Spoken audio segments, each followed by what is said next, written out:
की online class में students का मैं स्वागत करता हूँ। आज देखिए स्टूडेंट्स, भूगोल में हमने 5 लेसन है वो कंप्लीट कर लिए हैं और आज हम छठा जो अध्याय है उसकी ओर बढ़ रहे हैं। तो देखिए स्टूडेंट्स, मानव अधिवास हमारा छठा जो अध्याय है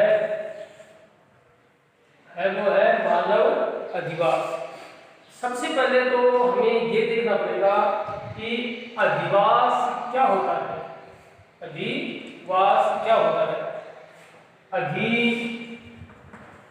और ये हो गया वास, निवास स्थान। क्या हो गया? निवास स्थान। तो सीधी इसकी सिंपल परिभाषा करते हैं तो धरातल पर क्या हो जाएगा? धरातल पर मानव द्वारा निर्मित, धरातल पर मानव द्वारा निर्मित आवासों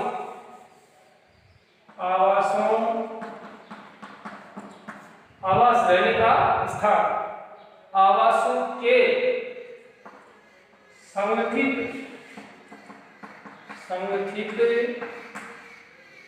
रूप या संरचना या निर्माण, जो भी है निर्माण के जो समूह होते हैं उनको क्या बोला जाता है? अधिवास कहा जाता है। अधिवास कहा जाता है।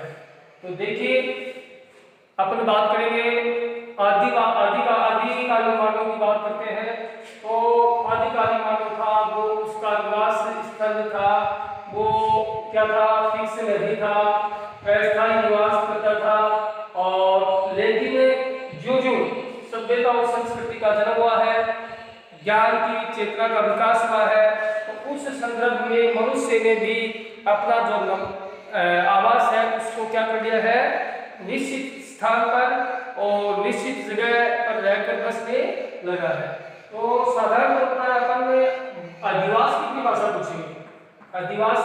पूछेंगे तो धरातल पर यानी जिस स्थल पर मनुष्य रहता है, पृथ्वी पर रहता है, तो मानव द्वारा बनाए गए आवासों के संगठित रूप, संरचना या निर्माण का जो भी समूह होता है उसको कहते हैं अधिवास कहते हैं।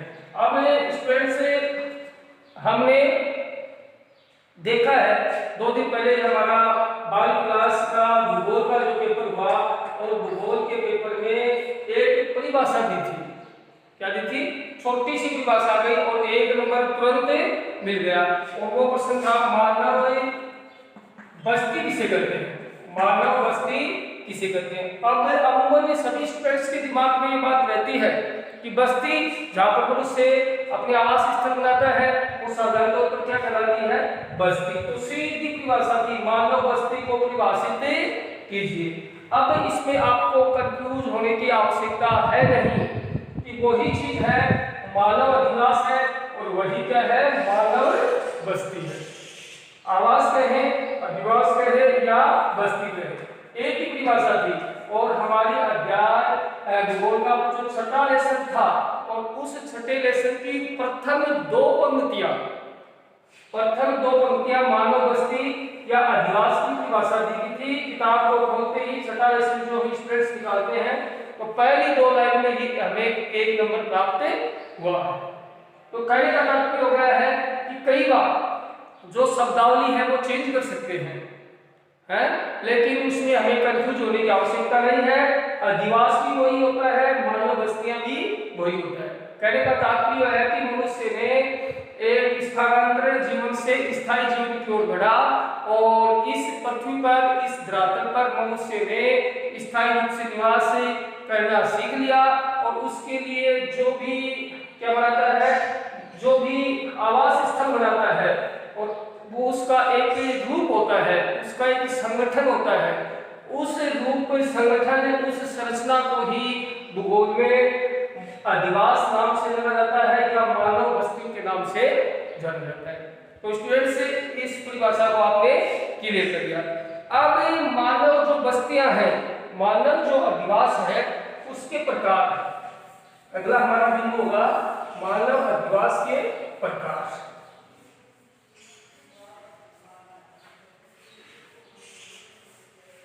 मानव अधिवास के प्रकार। मानव अधिवास ऑब्लिक बस्ती, बस्तियों के प्रकार, बस्तियों के प्रकार। तो देखिए स्टूडेंट्स, मानव अधिवास या बस्तियों को दो प्रकार से वर्गीकृत किया गया है। पहला है अस्थायी अधिवास। पहला क्या रहेगा? अस्थायी अधिवास। दूसरा इससे विपरीत उल्टा हो गया स्थायी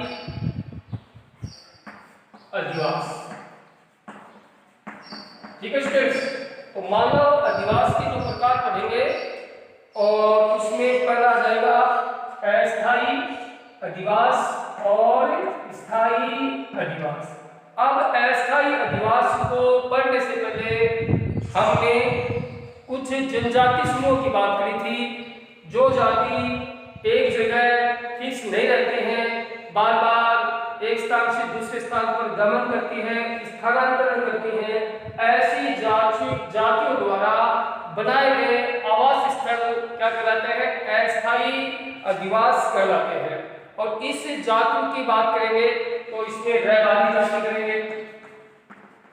रह वाली जाति है, बंजारा है, बंजारा है। ये तो हमारे अमूमन में अपन उनके बारे में पढ़ते हैं, जानते हैं। गायरी समाज है, ठीक है, गायरी है, बिग्गू है, ये सब जो जातियां हैं ये क्या है? इनका निवास स्थल, इनकी जो बस्तियां हैं वो क्या नहीं होती हैं? फिक्स नहीं होती हैं, क्योंकि ये जो जाति है वो किस पर निर्भर करती है?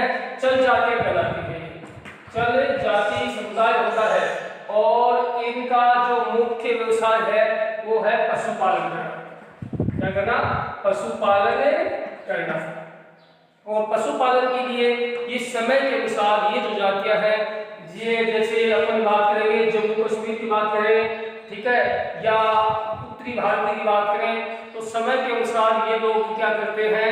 अपना आवास चेंज कर लेते हैं, क्योंकि ये लोग हैं वो क्या होते हैं? गडरिया जाति के होते हैं, पशुपालक होते हैं और पशुपालन का कार्य करते हैं और पशु को चराने के लिए अपने मूल स्थान को छोड़कर कहीं दूसरे स्थान पर चले जाते हैं। जैसे बात करें हमारे राजस्थान के संदर्भ में तो बंजारा जो परिवार है, बंजारा जो परिवार है वो समय के अनुसार से, जैसे मान लीजिए पश्चिमी राजस्थान में क्या होता है? अकाल की स्थितियां अक्सर आती जाती रहती हैं, तो पशु को चारा उपलब्ध हो नहीं पाता है, तो अपने बंजारा परिवार है अपनी गाय, अपने रेवड़, अपनी बकरियों को लेकर किसी दूसरे स्थान पर जाकर क्या बना देते हैं? आवास बना देते हैं। ऐसे जो आवास है वो क्या होते हैं? फिक्स नहीं हो पाते हैं, अस्थायी होते हैं।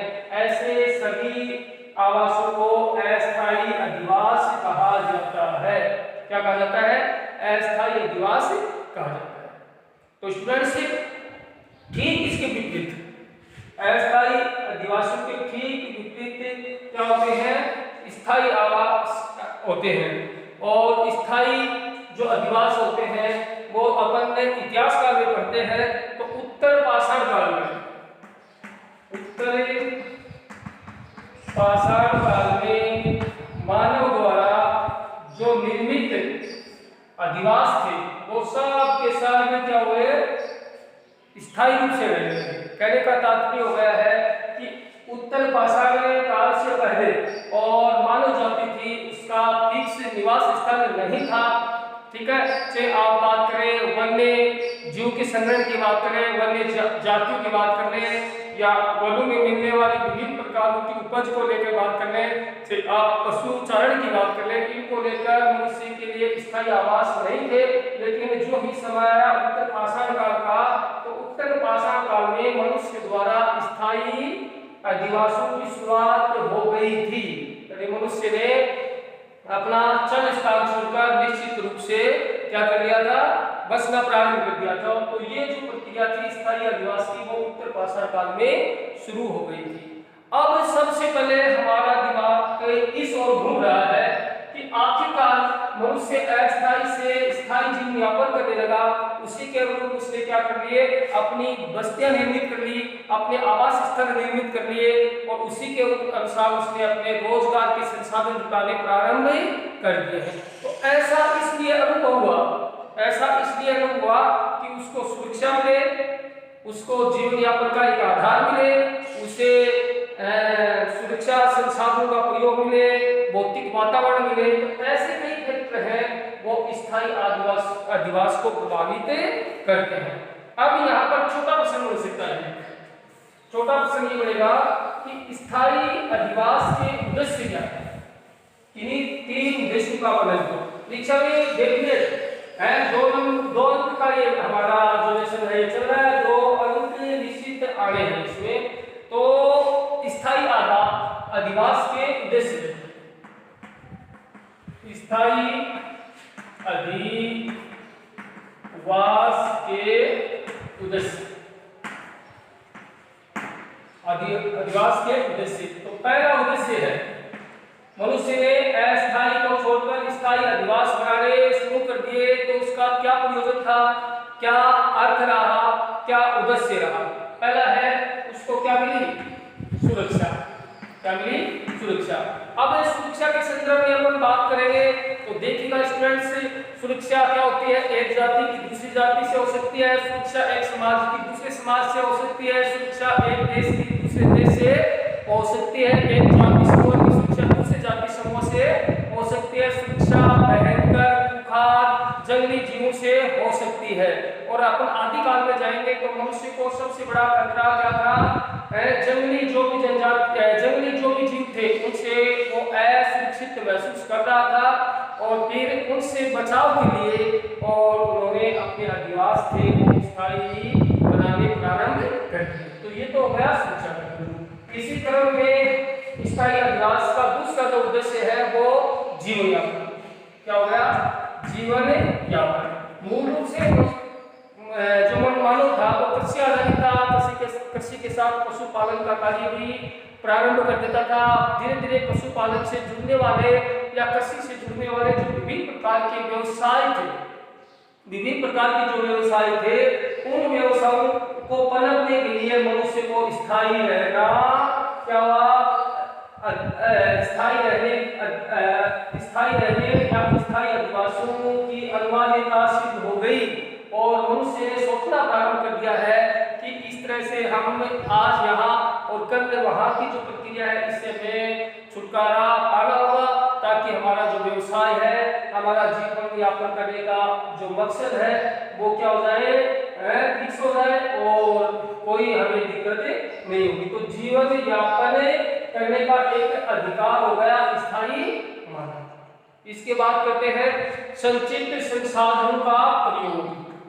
संचित संसाधनों का प्रयोग, संचित संसाधनों का प्रकृति प्रदत्त जो भी आवश्यक संसाधन मनुष्य के लिए सजोए गए हैं और उन संसाधनों को, चाहे हम बात करें मृदा की बात करें, हम बात करें खनिज की बात करें, हम बात करें पशु जगत की बात करें, हम बात करें वनस्पति की बात करें, और ये जो सभी प्रकार के संसाधन थे, इन संसाधनों का दोहन मनुष्य ने तब से प्रारंभ किया जब उसके अधिवास से कैसे हो गए, स्थायी हो गए।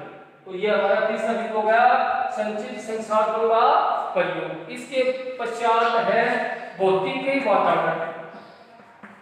भौतिक वातावरण मनुष्य को जहां पर भौतिक वातावरण के अंतर्गत यानी उसको शुद्ध जलवायु मिलेगी, सही उसको हवा मिलेगी, जहां पानी के उचित संसाधन होंगे, नदी नाले नहर जो भी सभ्यताएं हुई है यह उनको अपन सभ्यताओं को करते हैं। तो इन सभी सभ्यताओं का विकास है, चाहे वो मेसोपोटामिया की सभ्यता लगा लो, गुजरात की लगा लो, मिस्र की सभ्यता लगा लो, कोई भी सभ्यता लगाएंगे, सिंधु घाटी सभ्यता लगा लो, तो इन सभी सभ्यताओं का विकास है जहां पर मनुष्य को जलीय स्रोतों ये मूलभूत आवश्यकताएं हैं उनकी पूर्ति जहां हो जाती है वहीं उसी स्थान पर मनुष्य स्थायी निवास प्रारंभ कर देता है। तो ये प्रश्न आ सकता है, इसमें घबराने की आवश्यकता नहीं है कि मनुष्य को अस्थायी से स्थायी अधिवासों की आवश्यकता क्यों पड़ी। वो भी उत्तर ही होगा। तो स्थायी अधिवासियों की क्या उद्देश्य है, ये भी उत्तर होगा। और स्थायी अधिवासियों के लक्ष्य क्या है, तो भी यही उत्तर होगा। इसमें कंफ्यूज होने की आवश्यकता नहीं है। इसके पश्चात हम इसी क्रम में आगे बढ़ते हैं। अधिवासियों का वर्गीकरण क्या है, अधिवासियों का वर्गीकरण। मानव अधिवासियों का वर्गीकरण डिवाइडेशन कर दिया गया है, बांट दिया गया है, वर्ण बना दिए गए हैं। और वर्गीकरण में अपन देखेंगे कि सबसे पहले एक नंबर पर पढ़ेंगे ग्रामीण अधिवास। क्या हो जाएंगे, ग्रामीण अधिवास। ग्रामीण अधिवास में स्टूडेंट्स हम देखेंगे तो ग्रामीण जो अधिवास है, ग्रामीण जो अधिवास है उसको अपन देख लेंगे। तो इसमें ग्रामीण अधिवास तो पहला हो गया, और फिर शहरी या नगरीय अधिवास, दो ही कैटेगरिया है। तो आज हम ग्रामीण अधिवासों का ही अध्ययन कर पाएंगे। तो सबसे पहले देखेंगे मानव अधिवासों का वर्गीकरण।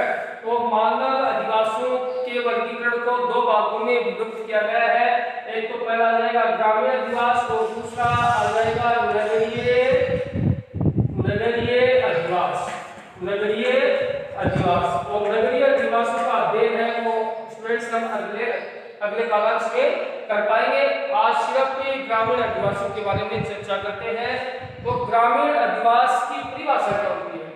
ग्रामीण अधिवास की परिभाषा होती है कि मानव अधिकांश भारत की सत्र में ले ले तो या अपन कहेंगे कि शिक्षा का जब तक समुचित विकास नहीं हो पाता है, ऐसी प्रथम दशा में सभी व्यक्ति हैं, लगभग व्यक्ति कहाँ निवास करते हैं, ग्रामीण क्षेत्र में निवास करते हैं। और ग्रामीण क्षेत्र के जो अधिवास है, यानी कहने का तात्पर्य ये हो गया है मानव द्वारा निर्मित ग्रामीण क्षेत्र में जो अधिवास बनाता है उसको ग्रामीण अधिवास कहते हैं।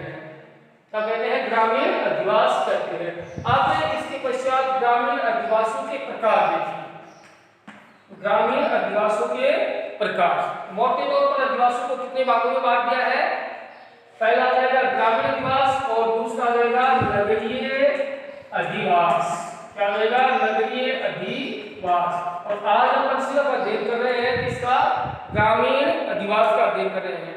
तो ग्रामीण अधिवास के प्रकार में जो पहला प्रकार दिया है वो है सघन। पहला जो प्रकार है वो है सघन या गुंचित। सघन या गुंचित अधिवास या बस्तियां। अधिवास या बस्ती। अधिवास या बस्ती। अब देखिएगा स्टूडेंट्स, ये तो नाम से ही विदित होता है कि सघन यानी थोड़े क्षेत्रफल में, कम क्षेत्रफल में और मानव द्वारा बसाई गई बस्तियों को सघन या गुंचित बस्तियां कहा जाता है। अब ऐसी जो बस्तियां होती हैं, सभी बस्तियों का क्या है, अपने अपने विशेषताएं चले जाएगा। अब सबसे पहले देखते हैं सघन बस्तियों की क्या विशेषता है। सघन या गुंचित अधिवास किसे कहते हैं?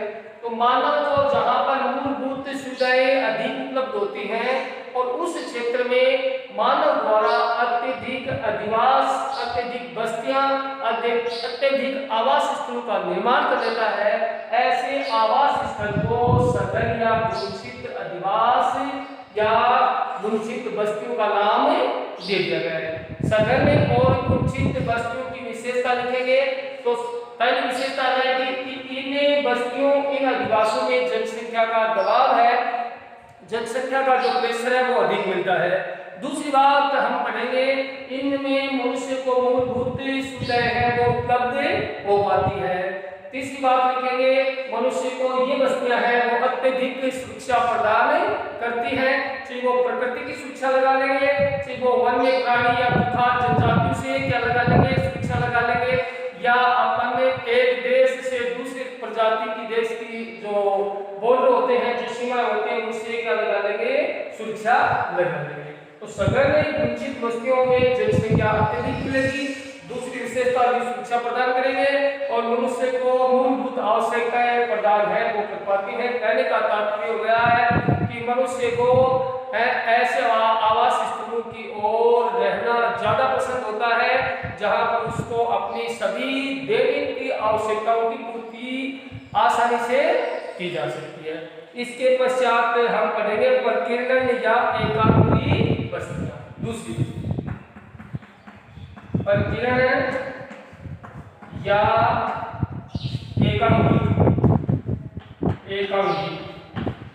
अधिवास या बस्ती। अब ठीक इसके विपरीत हो गया। सघन में जनसंख्या का दबाव अधिक मिलता है, यहाँ पर जो बस्तियां होती है उनका जो रूप होता है वो छितरा होता है, बिखरा होता है, एकांकी होता है। यानी कहने का मतलब है कि मनुष्य के आवास स्थल है वो दूर दूर मिलते हैं, किसी दाढ़ी में मिलेंगे और उसमें एक या दो घर जहां पर निवास करते हैं। और अब इन दोनों की तुलना करते हैं तो सघन में तो मनुष्य जनसंख्या का दबाव सीमित क्षेत्र पर ज्यादा मिलता है, यहाँ पर जो बस्तियां होती हैं वो छितरी हुई होती हैं और मनुष्य को क्या होता है कि अपनी आवश्यकताओं को पूर्ति करने के लिए सारी चीज एक जगह उपलब्ध नहीं हो पाती है और अपनी आवश्यकता के अनुसार मानव है वो अपने अधिवास का निर्माण कर लेता है। तो इसमें कभी चौड़े की आवश्यकता है नहीं कि प्रकीर्णन यानी बिखरी हुई या एकांकी जो अधिवास होते हैं उनकी दो विशेषता लिखिए। तो इसमें है जनसंख्या का दबाव कम मिलेगा, संसाधन में सघन बस्तियों की बजाय कम मिलेंगे।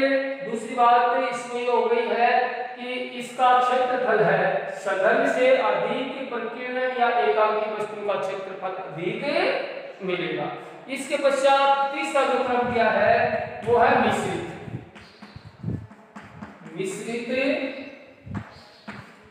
बस्तियां। अब मिश्रित बस्तियों में दोनों रूप चलते हैं। कई स्थानों पर मनुष्य क्या करता है, एकदम गहरे आवास स्थल बना लेता है, यानी उनके मकान या भवन है वो पास पास होते हैं। और कई स्थलों को देखने से ये विदित होता है कि मनुष्य सघन के साथ साथ प्रकीर्णन अवस्था में भी रहना पड़ता है। जैसे अपन बात करेंगे जलीय संसाधनों की बात करें, मनुष्य को जहाँ पर जल की आवश्यकता होती है और जल की आवश्यकता जहाँ उसकी पूर्तियां हो गई और उन्हीं की जमीन को बस्तियां बना लेता है, अपने औद्योगिक क्रिया प्रारंभ कर लेता है। अब ये दोनों जो रूप है, मिश्रित का रूप मतलब ये हो गया है कि ये जो क्षेत्र होता है सघन और पास, यानी मान लीजिए ये कोई नगर है या ये कोई गांव है, क्या है, बड़ा गांव है कोई भी और जिसकी जनसंख्या अत्यधिक है और उसी के पास कोई ढाणी आकर बस जाती है, एक ग्रामीण समुदाय का या एक धर्म लोग निश्चित स्थान पर बसते हैं, तो ये तो सघन में आ गए। और इसी के पास, इसी के समीप क्या बना लेना, छोटी बस्तियां बना लेना, वो क्या हो जाएगा, प्रकीर्णन हो गया। और दोनों का जो मिश्रित रूप है वो क्या हो गया, मिश्रित बस्तियां हो गया, मिश्रित अधिवास हो गया। ये जो सांस्कृतिक तीज त्योहार है, चाहे वो क्या हो, सघन हो चाहे प्रकीर्णन हो, इसमें सभी दोनों के लक्षण मौजूद होते हैं।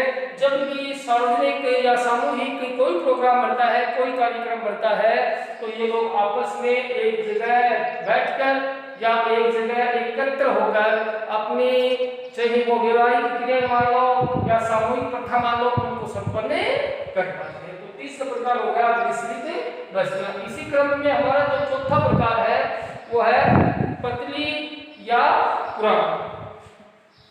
चौथा पतली या पुराना, इसमें थोड़ी सी समझ विकसित होनी चाहिए। पतली या पुराना यानी इसमें है अलग अलग बस्तियों में रहने वाले किंतु नाम ही होते हैं। पतली का मतलब है कि सभी लोगों की बस्तियां क्या होंगी, अलग अलग होंगी। क्या होंगी, अलग अलग होंगी, लेकिन क्या है, नाम ही एक होगा उनका। क्या होगा, नाम एक होगा। तो अलग अलग बस्तियों में रहने वाले लोग क्या हो जाएंगे, अलग बस्तियों में रहने वाले जो लोग हैं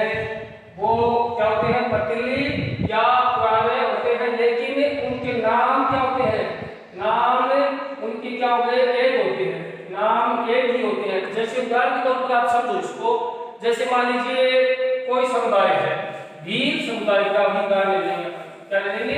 भील समुदाय का उदाहरण ले लेंगे। भील है वो आदिवासी जाति है और जंगली और पहाड़ी क्षेत्र में निवास करती है। मान लीजिए एक ही है ये भील आदिवास है और इसमें एक ही भील के कई क्या है बच्चे हैं, कई संतानें हो जाते हैं, तो वो अपनी एक बस्ती यहाँ बना लेगा, एक यहाँ बना लेगा, एक यहाँ बना लेगा और एक यहाँ बना लेगा और सिर्फ उसकी 5 और एक यहाँ बना लेगा। और ऐसी बस्तियां क्या है अलग अलग है, ये बस्ती 1 हो गई, ये बस्ती 2 हो गई, ये 3 हो गई, 4 हो गई, 5 हो गई, लेकिन इनके नाम एक ही हो गए कि ये पूरी की पूरी बस्ती 1 से लेकर 5 की बस्तियां किसकी हो गई? भील जाति की हो गई। तो इन जातियों के क्या होगी? बस्तियां अलग होती हैं लेकिन नाम हमेशा एक ही होता है, चाहे वो समुदाय के नाम पर निकलो, चाहे वो जाति के नाम पर निकलो, चाहे वो धर्म के नाम पर निकलो। तो ये जो ऐसे इस प्रकार के जो आवास होते हैं वो बदील या पुराने आवास होते हैं। जैसे ग्रामीण क्षेत्र में अपन बात करेंगे कि कोई गांव में है, क्या है, कोई गांव में सभी लोग क्या है? हिंदू लोग हैं। गांव में क्या है? हिंदू लोग हैं, लेकिन हिंदू में भी अलग अलग जातियां हो गई। ये ब्राह्मण समुदाय की क्या हो गई? जाति हो गई है, ये नाई की हो गई, ये कुमार हो गया, ये धोबी हो गया, ये राजपूत हो गया, ये और अन्य प्रकार की जातियां हो गया, ये क्या हो गया? नागर हो गया। लेकिन ये सब के सब जो भी बस्तियां बनी हुई हैं, इन बस्तियों में क्या है? सब अपन बोलेंगे कि ये गांव है वो हिंदू धर्म को मानने वाला गांव है। ऐसी जातियां पतीलिया पुरानी जातियां कहलाती है। तो ये तो सब के सब क्या हो गए? ग्रामीण आदिवासी के प्रकार हो गए। अब ग्रामीण जो अधिवास है, ग्रामीण क्षेत्र में जो अधिवास है, उन आदिवासी उन वस्तुओं का जो प्रतिरूप होता है, जो मॉडल होता है, उनकी जो संरचना होती है वो किस प्रकार की होती है वो देखिएगा स्टूडेंट्स। अगला बिंदु हमारा ग्रामीण अधिवासियों के प्रतिरूप, ग्रामीण अधिवासियों के प्रतिरूप।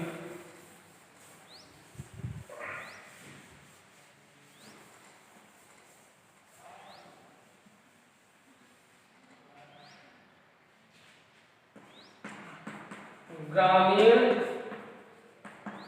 अधिवासियों के प्रतिरूप, और प्रतिरूप में पहला पढ़ेंगे रेखीय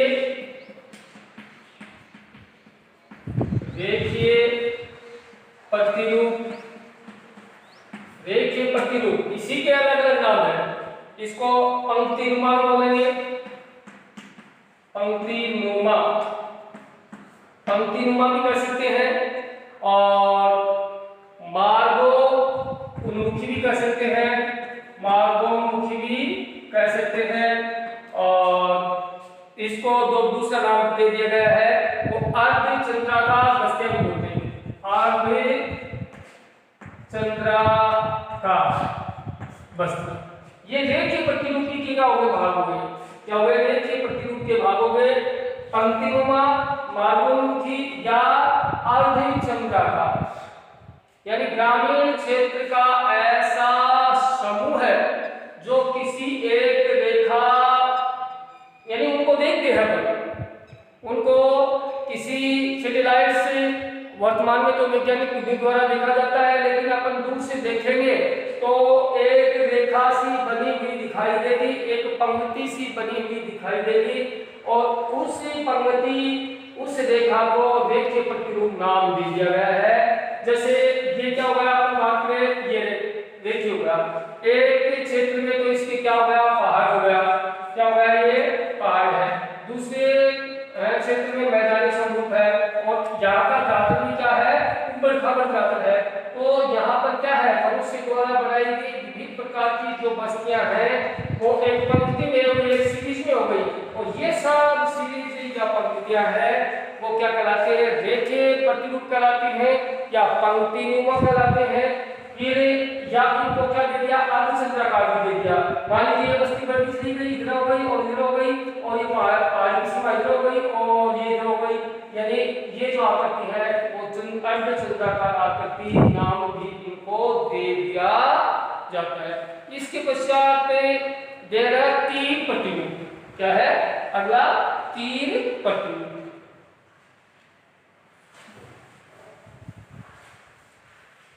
दूसरा है तीर प्रतिरूप। और तीर प्रतिरूप में आकृति होती है वो किसके समान होती है? तीर प्रतिरूप में आकृति एक तीर के समान होगी और तीर की आकृति वहां बनेगी जहां नदी इशरफ के सहारे, जहां जहां नदी बहती है और नदी इशरफ से बनने वाली जो आकृति है, बनने वाली जो अधिवास है, बनने वाली जो बस्तियां हैं, उनको तीर प्रतिरूप दे दिया। मान लीजिए ये क्या है, कोई नदी बह रही है, क्या बह रही है?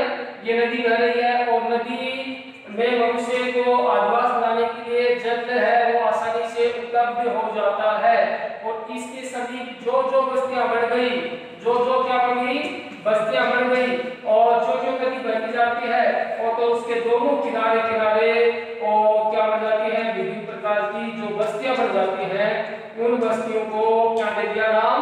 तीर प्रतिरूप नाम दे दिया गया है। इसी के आधार पर हमें अगला जो प्रतिरूप पढ़ेंगे वो त्रिभुजाकार प्रतिरूप। क्या हो जाएगा? त्रिभुजाकार प्रतिरूप। भूगोल में अपन मैप में देखते हैं कि त्रिभुजाकार प्रतिरूप ये हमारा बिंदु लास्ट चल रहा है, आज की कालांश का लास्ट बिंदु चल रहा है। त्रिभुजाकार में जो बस्तियां बनेगी वो त्रिभुज की आकृति को लेकर बनेगी। जैसे यहाँ जो बस्तियां है, यहाँ पहाड़ी क्षेत्र है, यहाँ नदी बह रही है और यहाँ अन्य क्या है, जंगल है और इसके बीच में मनुष्य अपने आवास स्थल बना लेता है। ऐसे आवास स्थल, ऐसी बस्तियों को त्रिभुजाकार प्रतिरूप नाम दे दिया गया है। थैंक्स।